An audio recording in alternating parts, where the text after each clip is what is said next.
Good morning everyone and welcome back. It's good to see you again and it's great that you can check in with us.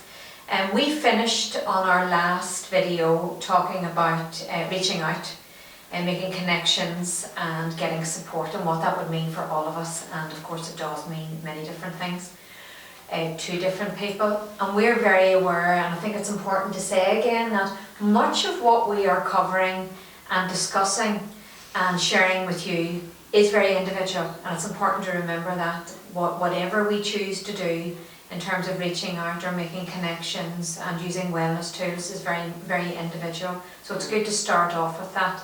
So we're back in front of the camera again. Sometimes it's a wee bit uncomfortable, but we're going to go with it, and we're good to go with it because it's important that with all the positive responses that we are having, that it's important that we are able to do that for you. So we'll have to get over ourselves a wee bit. In relation to that, it takes us to what we're about to talk about. Today we're going to start talking about getting through the day, what it means to us, and certainly we're going to give some experiences of our own around what getting through the day actually means. But a lot of this work comes from the work we do in the Recovery College around daily maintenance, how important that is, and how central it can be to getting us through the day and helping us to manage our emotions, our feelings, our daily activities and our relationships. Daily maintenance for us in the work that we do is very much about what we do every day to stay well, to keep us focused, and this might look different to different people. We're aware that you may not be able to see on camera what we have written on the board here, so we're just going to go through it sequentially. But if I'm working, what I do every day is going to look very different than somebody who might be at home and who's not working every day, and that's why daily maintenance is very individual, very personal. For most of us, it's about looking at what is essential to do and what we can add to that in terms of optional extras, because not everything is essential to do. Routine and structure, we are finding at the minute, is really important, and most of the people that we're talking to are saying to us that routine and structure are the first things they must think about. We're aware that in this kind of environment now, and the way things are moving for us with coronavirus, and people are self-isolating, that what I do every day will be very different possibly than what Lisa does, and because it's personal, it's really useful to think about what does the structure look like. We can lose structure and routine very easily if we are now at home and not at work, or if you're at work and doing different things.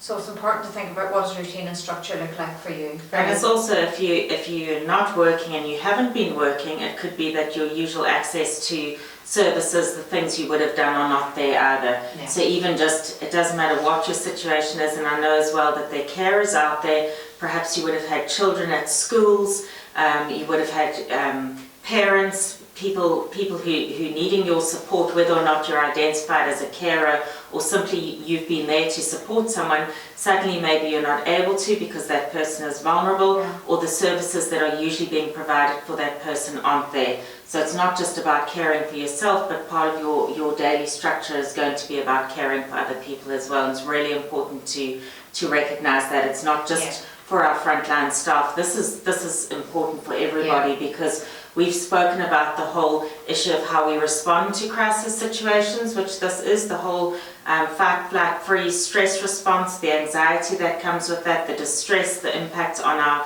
physical, emotional health. So having your structure in place every day is about feeling like we're taking back some control and managing what we can. Absolutely. And on that, the research actually proves that some of the things that are essential in our lives to keep us topped up, to keep us able to do what we need to do, not just for ourselves but for other people, is getting rest, getting sleep when we can. We also are hearing reports about people's sleep being more disturbed than usual. We're having those experiences ourselves for whatever reason. Good to be mindful of that, and then you can do something more about it. Nutrition, fluids, connecting with family, doing some of the things that we talked about on the wellness wall, like mindfulness, breathing, allowing yourself to switch off, giving yourself time. And if you've got a routine, it's easier to do that because you can decide, right, I'm going to do that at a certain time of the day because I know that works for me. And it's about actually knowing what works for you. Having faith, whatever that faith is, reaching out to other people of faith if that works for you. your spirituality, if that works for you, alternative ways of looking at things, and using some alternative things in your life and some alternative routines to help you get there, and having hope and gratitude.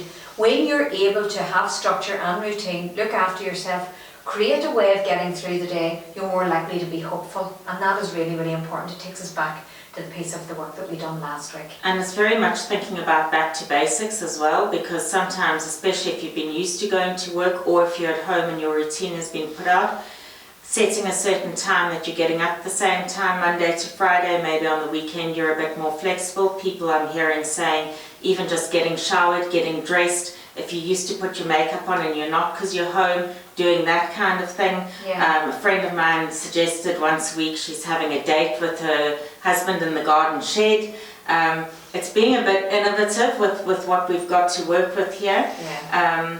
But keeping it, for those of us with mental health challenges, it's perhaps keeping it really back to the basics. We talk about this in our group, just putting in place perhaps 3 times a day, breaking our day into morning, afternoon and evening, and working in what we can do within that.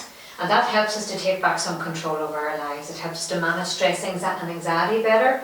It helps us to take care of our physical needs and attend to our emotional and psychological well-being, because we are more attentive. The routine works for us. And how we are with people matters. We have that written up here as a hashtag. Being in communication with other people, trying to create a routine, can drain us, especially when circumstances are different. So topping up, self-care, taking care, doing the things that need to be done, and mindful of the things that are not essential but are useful to support us. And we'll talk more about that in our next video. So thanks for listening, folks.